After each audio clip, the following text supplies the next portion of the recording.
Tapi ada Piala AFF ya. di Desember. Timnas U22 kan yang dipanggil. Iya. Marcelino cetak gol kemarin. Di babak pertama selesai, keluar, coach panggil sini. Ya, kan Coach Sintayong akan memimpin. Saya sudah beri kesempatan. Waktu itu sempat ada Coach Indra, Coach Sintayong. Saya putusin Coach Sintayong karena memang Coach Indra lagi fokus U20, Coach Nova U17. Ya sama targetnya, kalau kita ikut kita harus berikan yang terbaik. Pakai U22, begini ngerinya skuad timnas Indonesia di Piala AFF 2024. Mungkin kemarin kita terlalu fokus pada kualifikasi Piala Dunia 2026 sampai lupa kalau turnamen kesayangan kita, Piala AFF akan segera dimulai. Namun, serasa dengan penikmat sepak bola, PSSI pun tampaknya juga tidak memprioritaskan kompetisi tersebut. Hal itu dibuktikan dengan Shin Tae-yong yang mengumumkan kalau Indonesia hanya akan memberangkatkan skuad muda berusia di bawah 22 tahun untuk Piala AFF 2024. PSSI dan Shin Tae-yong bahkan sepakat untuk tidak memakai banyak pemain muda yang sudah terdaftar di skuad utama timnas Indonesia, demi mencari generasi baru skuad Garuda. Lantas, bagaimana kerangka tim terbaik jika berisikan pemain-pemain U22 itu? Yang pertama, mari kita bahas duluan sang penjaga gawang. Tak berbeda jauh dengan tim nasional senior, Shin Tae-yong juga kerap menggunakan skema 3 back dalam formasi 3-4-3 atau 5-4-1 saat menangani Garuda Muda. Formasi itu sering digunakan Shin Tae-yong saat menunggangi timnas Indonesia kala berkompetisi di Piala Asia U23. Maka dari itu, di Piala AFF nanti, ST diperkirakan akan kembali mengandalkan skema ini. Nah, untuk mengisi skuad Piala AFF, mari kita bahas bersama. Dari penjaga gawang, pilihan nomor 1 Indonesia adalah Hernando Ari Sutaryadi.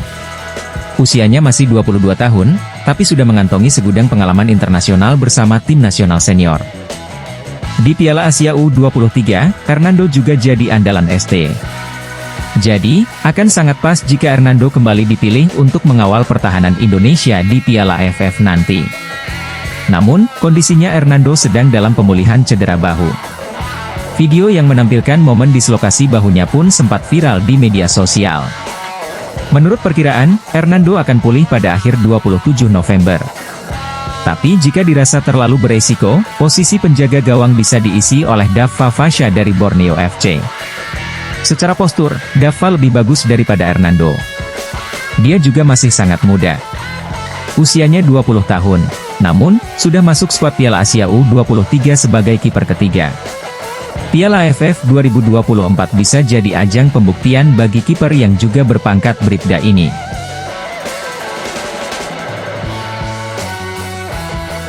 Bek tengah. Untuk sektor bek tengah, Shin Tae-yong akan menurunkan 3 pemain terbaik yang dimilikinya. Jika berkaca pada Piala Asia U23 kemarin, Komang Teguh sudah pasti akan menjadi pilihan utama. Meski terkadang suka blunder di area permainannya sendiri, Komang tetap berstatus sebagai salah satu bek muda paling potensial saat ini. Selain bertahan, dirinya juga bisa diandalkan dalam skema bola mati. Komang termasuk pemain yang produktif jika ikut membantu lini serang. 2 gol di Piala Asia U23 jadi buktinya. Nah, yang jadi partner Komang adalah Muhammad Ferrari. Pemain yang juga berprofesi sebagai polisi itu selalu masuk daftar pemain favorit ST. Bahkan di setiap pertandingan tim nasional senior selalu ada nama Ferrari. Ya, walaupun jarang main juga sih. Bek asal Persija yang masih berusia 21 tahun itu akan memainkan peran sebagai ball-playing defender layaknya Rizky Ridho. Sedangkan Komang akan mengambil pekerjaan kotornya. Lantas, siapa yang akan melengkapi trio ini? Nama Kadek Arel terdengar paling pas untuk itu. Arel bak gabungan dari Komang dan Ferrari. Meski masih berusia 19 tahun, Arel punya kedewasaan dalam pengambilan keputusan. Dia tenang dan pandai membaca permainan. Selain itu, dirinya juga bisa bermain sebagai gelandang bertahan. Bek sayap. Bek sayap akan diisi Bagas Kava di kanan dan Doni Tri Pamungkas di kiri. Pemilihan 2 nama ini sudah tidak bisa diganggu-gugat. Mereka jadi yang terbaik di kelasnya. Kita semua telah disuguhkan permainan luar biasa dari kedua bek ini. Doni misalnya. Pemain yang masih berusia 19 tahun itu menyandang status sebagai pemain terbaik Piala AFF U19 2024. Di kompetisi tersebut, Doni memang tidak mencetak gol. Tetapi kontribusinya di sektor flank dalam menjaga kedalaman pertahanan hingga membantu serangan sangat luar biasa. Terbukti dia mampu memberikan 2 assist untuk Garuda Muda. Doni juga punya kualitas dribbling yang bagus. Melalui skill individunya, dia bisa membuka ruang dan menciptakan peluang untuk rekan-rekannya. Kualitas yang kurang lebih sama juga dimiliki oleh Bagas Kava. Bedanya, Bagas lebih berani untuk mengambil resiko. Tackle keras dan duel 1 lawan 1 khas Liga Indonesia jadi identitas permainan dari saudara kembar Bagus Kahvi ini. Untuk menghadapi sayap-sayap cepat milik Vietnam dan Filipina, Bagas adalah pilihan ideal untuk sektor kanan. Gelandang. Untuk sektor tengah, pilihannya cukup sulit. Bukan karena minim opsi, tapi karena banyak pemain muda yang sudah dipanggil ke timnas senior. Namun, update bola 99 sudah memilih 2 dari jajaran pemain terbaik. Jika bukan Ivar Jenner dan Marcelino Ferdinand, maka pemain yang layak mengisi sektor tengah adalah Ananda Raihan dari PSM Makassar dan Raihan Hanan dari Persija Jakarta. Nama Hanan jelas sudah tak asing lagi di telinga para football lovers. Pemain yang berusia 20 tahun itu sudah masuk skuad Piala Asia U23 Januari lalu. Namun, dirinya hanya mencatatkan 1 penampilan saja, yakni saat Indonesia menghadapi Yordania. Kelebihan Hanan adalah kreativitas dan fleksibilitas. Selain bisa bermain sebagai gelandang serang, Hanan bisa bermain sebagai sayap. Di tengah pemain-pemain asing Persija, Hanan mampu meraih kepercayaan Carlos Pena. Itu dibuktikan dengan 8 caps bersama Macan Kemayoran musim ini. Hanan bisa bertugas sebagai gelandang serang di formasi 3-4-3 ini. Nantinya, yang akan mengemban tugas bertahan adalah Raihan. Dirinya digadang-gadang bakal jadi generasi baru gelandang jangkar PSM Makassar. Setelah Rashid Bakri, kini Raihan yang memegang tanggung jawab itu. Di usianya yang masih sangat muda, Ananda Raihan pun jadi pilar penting atas kesuksesan PSM menyabet gelar juara Liga 1 musim 2022-23.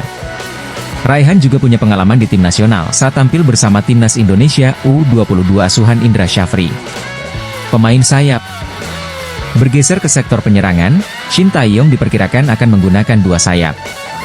Itu terlihat dari skema permainan yang diusung saat menukangi timnas Indonesia U23. Dan jika berkaca dari turnamen tersebut, Jim Kelly Schroyer dari PSBS Biak bisa kembali diandalkan untuk Piala AFF 2024 mendatang.